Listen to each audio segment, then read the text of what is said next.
Hola, soy Carolina Tolmo y junto a mi equipo de trabajo expondremos sobre la central termoeléctrica. Primero debemos saber qué es una central termoeléctrica. Es una instalación empleada en la generación de energía eléctrica a partir de energía liberada en forma de calor. ¿Cómo?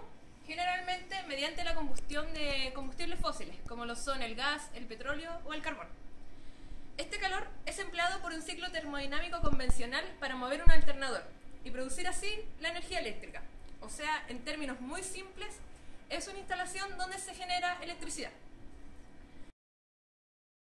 Conozcamos un poco sobre la historia de la termoeléctrica. En 1878 entra en funcionamiento la primera central termoeléctrica, construida en el castillo de Linderhof, en la ciudad de Thal, en Baviera, por Sigmund Schucker. Esta central entregaba iluminación eléctrica permanente a la ciudad. En 1882 entran en funcionamiento las primeras centrales comerciales, construidas en Nueva York y en Londres. Estas centrales utilizaban motores de vapor de pistones, pero hacia el año 1905 la turbina de vapor reemplaza completamente a los motores de vapor de pistón utilizados hasta entonces. Dichas turbinas permitieron construir centrales mucho más grandes y eficientes. Ciclo de Rankine. El ciclo de Rankine tiene como objetivo la conversión de calor en trabajo. Es un ciclo de potencia representativo del proceso termodinámico que tiene lugar en una central termoeléctrica de vapor. Este es el diagrama entrópico del ciclo de Rankine. Un ciclo de Rankine ideal está formado por 4 procesos, 2 isoentrópicos y 2 isobáricos. Los estados principales del ciclo quedan definidos en los números 1 al 4. En el proceso 1-2 tenemos una expansión isoentrópica del fluido de trabajo en la turbina desde la presión de caldera hasta la presión del condensador. Se realiza en una turbina de vapor y se genera potencia en el eje de la misma. En el proceso 2-3 tenemos transmisión de calor a presión constante desde el fluido de trabajo hasta el circuito de refrigeración. Se realiza en un condensador, idealmente sin pérdidas de carga. En el proceso 3-4 tenemos una compresión isoentrópica del fluido de trabajo en fase líquida mediante una bomba, lo cual implica un consumo de potencia. Se aumenta la potencia del fluido de trabajo hasta el valor de la presión en caldera.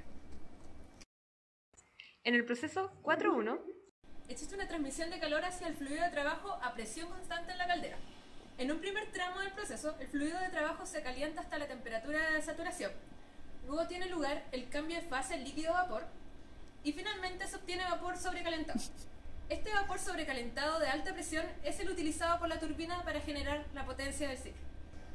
En un ciclo más realista que el ciclo de Rankine ideal que acabo de describir, los procesos en la bomba y en la turbina no serían isoentrópicos y el condensador y la caldera presentarían pérdidas de carga. Todo eso generaría una reducción del rendimiento térmico del ciclo. Estas son las expresiones para explicar el ciclo de Rankine. Las 4 primeras ecuaciones se obtienen del balance de energía y del balance de masa para un volumen de control. La quinta ecuación describe la eficiencia termodinámica o rendimiento térmico del ciclo y se define como la relación entre la potencia de salida con respecto a la potencia térmica de entrada. Las variables utilizadas en cada una de las ecuaciones son potencia térmica de entrada, la Q, M es el caudal másico, W es la potencia mecánica suministrada o absorbida y N es el rendimiento térmico del ciclo. Además, están presentes las entalpías específicas de los estados principales del ciclo, que son H1, H2, H3 y H4. Bueno, me presento. Soy Rodolfo Lascano y voy a hablarles sobre las partes principales dentro de una central termoeléctrica. Para empezar tenemos la cinta transportadora, la tolva, el molino, la caldera, cenizas, sobrecalentador, el recalentador, el economizador, calentador de aire, el precipitador, chimenea y tenemos las turbinas de alta, media y baja presión. También tenemos el condensador, calentadores, torres de refrigeración, transformadores, el generador y la línea de transporte de energía eléctrica. Bueno, aquí podemos apreciar una imagen de las 20 partes más importantes de una termoeléctrica.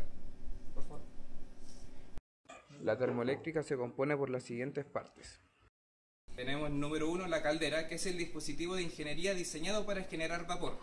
Este vapor se genera a través de una transferencia de calor a presión constante, en el cual el fluido originalmente en estado líquido se calienta y cambia su fase.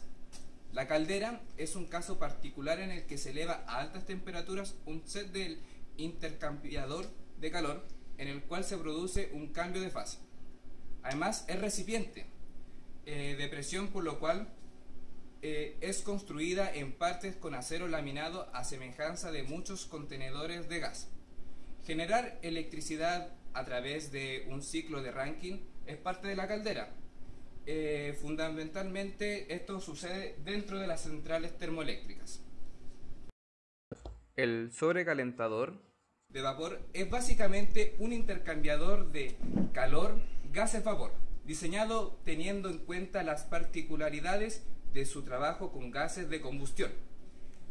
El objetivo es conseguir un vapor a alta temperatura que no sufra problemas de condensación en su cambio desde la caldera hasta el proceso. El sobrecalentador consta de dos circuitos principales, un circuito de vapor y además consta de un circuito eléctrico. En el caso de la termoeléctrica, el sobrecalentador funciona a 4 temperaturas principales. Tenemos un sobrecalentador que trabaja entre los 351 y los 418 grados Celsius. Además tenemos un segundo que trabaja entre los 418 y 460, uno que trabaja entre 439 y 510 grados y un último, que trabaja entre los 495 y 540 grados Celsius. El recalentador es un dispositivo instalado en la caldera. Este recibe vapor extremadamente caliente que ha sido parcialmente expandido a través de la turbina. La función del recalentador en la caldera es la de volver a calentar este vapor a una temperatura deseada. En el ciclo de Rankine, el recalentador se coloca en la salida del generador de vapor para aumentar aún más la temperatura del vapor antes de ser introducido a la turbina con el fin de aumentar la eficiencia del ciclo. Cierta cantidad de este vapor ya expandido en la turbina es utilizado en los calentadores de agua que pueden ser de tipo cerrado o abierto. Para finalizar con el recalentador, tenemos 3 recalentadores en la termoeléctrica. Uno que trabaja a 345 grados hasta los 385, otro que trabaja entre los 385 y 418 y un último entre los 415 y 545 grados Celsius. Tenemos además el economizador, que es un dispositivo mecánico de transferencia de calor que calienta un fluido hasta su punto de ebullición, sin pasar de él. Hacen uso de la entalpía en fluidos que no están lo suficientemente calientes como para ser usados en una caldera, recuperando la potencia que de otra forma se perdería. Ahorra costes de consumo de energía en climas templados y fríos, pero no es apropiado en climas calientes y húmedos para el caso de la central termoeléctrica. El economizador trabaja en una termoeléctrica principalmente entre una temperatura de entrada de 246 grados Celsius y una temperatura de salida de 295 grados Celsius. Bueno, ahora voy a hablarles sobre las turbinas. Estas son máquinas de fluido a través de las cuales pasa un fluido en forma continua y este le entrega su energía a través de un rodete con paletas o álabes. Es un motor rotativo que convierte en energía mecánica la energía de una corriente de agua o vapor de agua o gas. El elemento básico de la turbina es la rueda o el rotor, que cuenta con palas, hélices, cuchillas o cubos colocados alrededor de su circunferencia, de tal forma que el fluido en movimiento produce una fuerza tangencial que impulsa la rueda y la hace girar.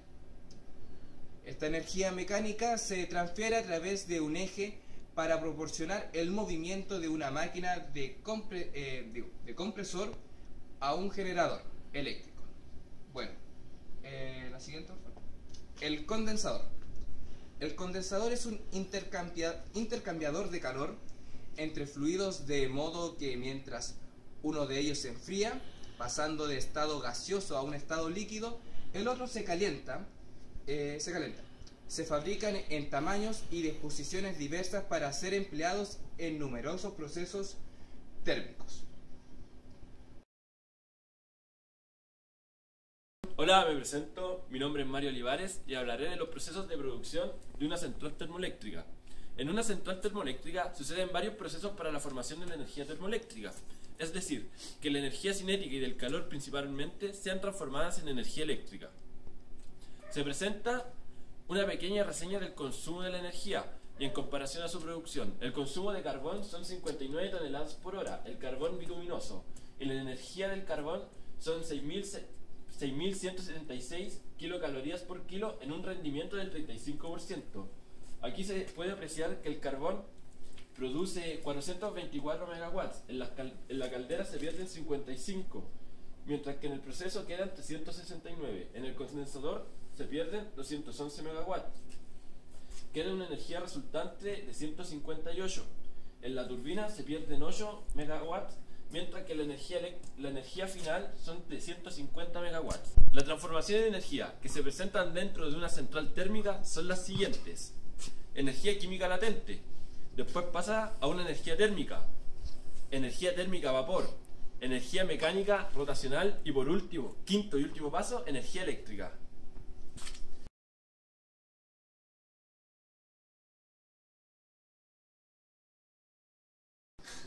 Se explicará de manera siguiente a través del ciclo de Rankine.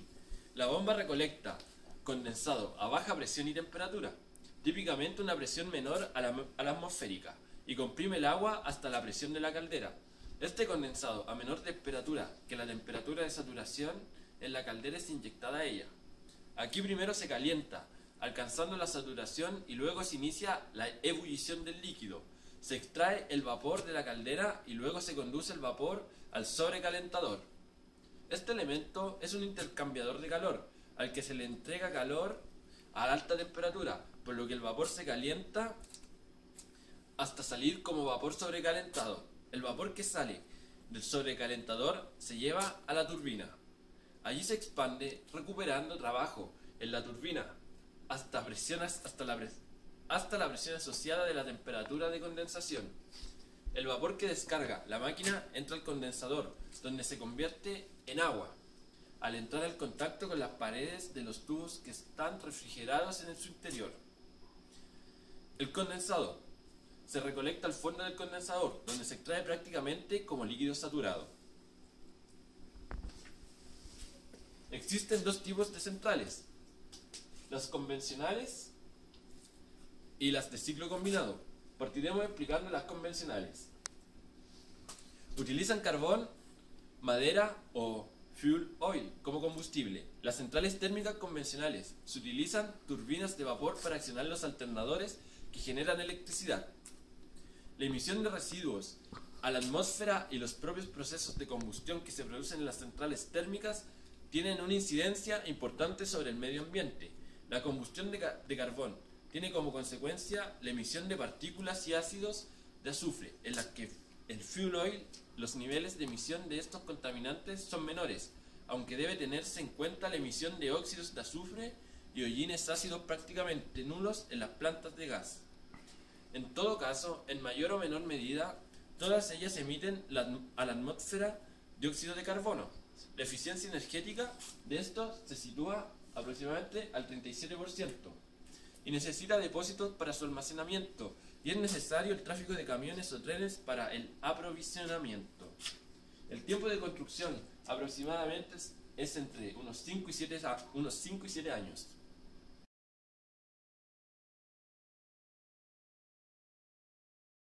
Ahora hablaré de las centrales térmicas de ciclo combinado.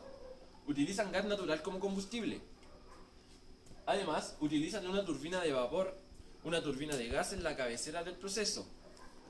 Ello permite aumentar su rendimiento en comparación con las centrales térmicas convencionales, reduciendo el consumo de combustible por kilowatt hora producido, llegando a alcanzar rendimientos próximos al 60%, cuando en una central térmica convencional este rendimiento se sitúa alrededor del 37%. Se reducen considerablemente las emisiones de gas debido a la mayor eficiencia energética del ciclo.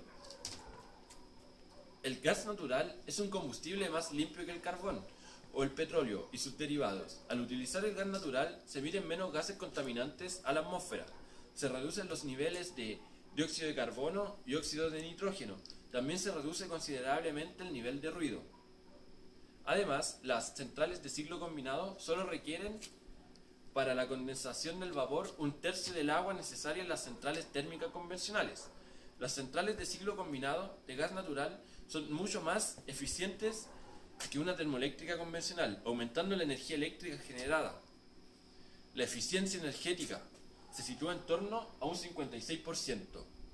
La tecnología de las centrales de ciclo combinado permite un mayor aprovechamiento del combustible y por tanto los rendimientos. Puede aumentar entre el 37% normal de una central eléctrica convencional hasta cerca del 60%. Y la alta disponibilidad de estas centrales que pueden funcionar sin problemas durante unos 7.500 horas equivalente al año. No necesita de depósitos para su almacenamiento ni tráfico de camiones para el suministro. La energía primaria requerida para la generación de electricidad se suministra a través de un gasoducto enterrado, por lo que se evita el impacto derivado de la circulación de camiones o trenes del aprovisionamiento. El tiempo de construcción aproximadamente es corto, se calcula entre unos 2 años y medio. Las inversiones iniciales requeridas en las centrales de ciclo combinado son aproximadamente la mitad de las inversiones necesarias para las centrales térmicas convencionales, lo que se reduce los costos financieros y los costes de electricidad producida. Requieren menor frecuencia de mantenimiento y existe una mayor disponibilidad del uso de la planta. Aquí se explica de manera detallada el proceso de una central termoeléctrica. El parque adyacente a la central es conducido mediante una cinta transportadora hacia la tolva. Tolva. La tolva controla la alimentación del carbón al molino. Molino. El molino pulveriza finamente el carbón para aumentar la superficie de combustión. Quemadores de caldera. Los quemadores es un accesorio principal en la caldera. Su función es mezclar el aire con el combustible para luego introducirlo a presión, en forma de llama incandescente, a la parte interna donde se encuentran los tubos de circulación de agua. Vertedero. Los residuos sólidos de esta combustión caen al cenicero para transportarlos posteriormente a un vertedero. Precipitadores. Las partículas finas y los humos se hacen pasar por los precipitadores. Equipo de desulfuración. Con el objeto de retener el elevado porcentaje de contaminantes, circulan por los equipos de desulfuración. Chimenea. Posteriormente los humos se descargan a la atmósfera a través de la chimenea. Calentadores. Los calentadores son serpentines en donde se calienta el agua que va a ingresar a la caldera, utilizando como elemento calefactor a los mismos gases de combustión. Al ser mayor la temperatura del agua que ingresa a la caldera, menor será la cantidad de calor necesaria para producir su evaporación. Tubería de agua de caldera. La caldera está formada por numerosos tubos por donde circula el agua, lo cual es calentada por la combustión del carbón para generar vapor a alta temperatura. Turbina de vapor. El vapor de agua generado en la caldera acciona los álabes de las turbinas de vapor, haciendo girar el eje de estas. Condensador. Después de accionar las turbinas, el vapor de agua se convierte en líquido en el condensador. El agua es regresada a la caldera. Torre de enfriamiento. El agua que refrigera el condensador opera en circuito cerrado, es decir, transfiriendo el calor extraído del condensador a la atmósfera mediante torres de enfriamiento.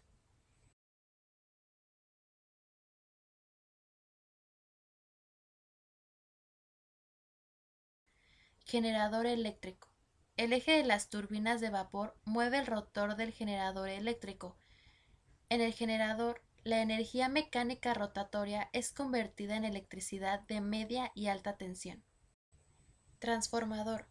Con el objetivo de disminuir las pérdidas del transporte a los puntos de consumo, la tensión de la electricidad generada es elevada en un transformador.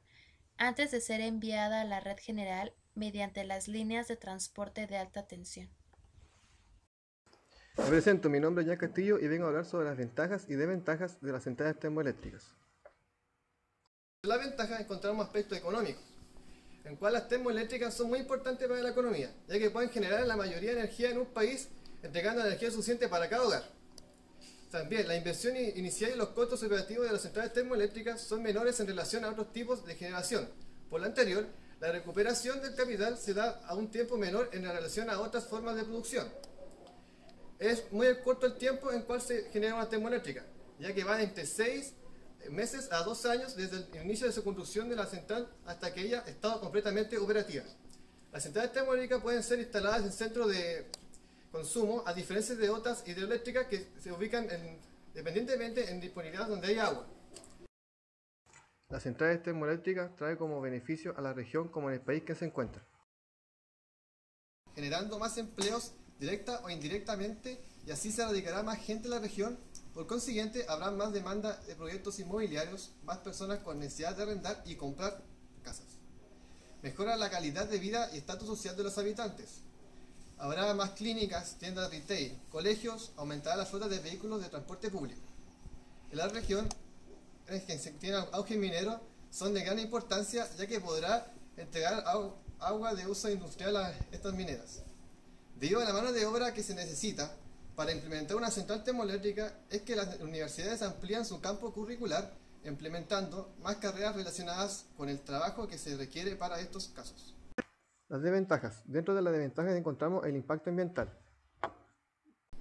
en el cual el uso de combustibles fósiles genera efectos invernadero y lluvia ácida a la atmósfera, junto a partículas volantes que pueden contener metales pesados que afectan al ecosistema, en la flora y la fauna, que no se aprecian en el presente, pero sí pueden traer consecuencias en el futuro.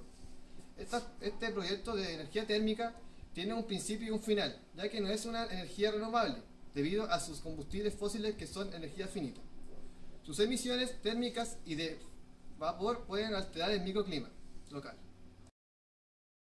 Muchas veces el rendimiento no es esperado, en ocasiones es nulo.